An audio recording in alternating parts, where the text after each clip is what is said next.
Part 2E, Church Origins, Women on Mission. From the very beginning, women were not bystanders in the spread of the gospel. They were active witnesses, hosts, teachers, and even financial supporters of the mission.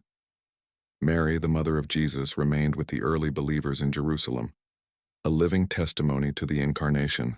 Mary Magdalene, the first to see the risen Christ, carried the message of his resurrection to the apostles themselves. In Philippi, Lydia, a seller of purple cloth, opened her home to Paul and his companions, making her house one of the first meeting places for believers in Europe. Priscilla, alongside her husband Aquila, instructed Apollos in the way of God more accurately, showing that theological teaching was not limited to men. Phoebe, described by Paul as a servant of the church in Cenchrea, likely carried his letter to the Romans, a trusted role requiring both courage and commitment. While the cultural norms of the Roman world often restricted women's public influence, the early church saw their value and welcomed their gifts.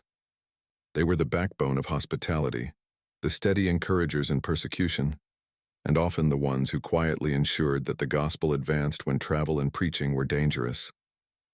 History and scripture agree. The story of the early church cannot be told without the women God placed in it.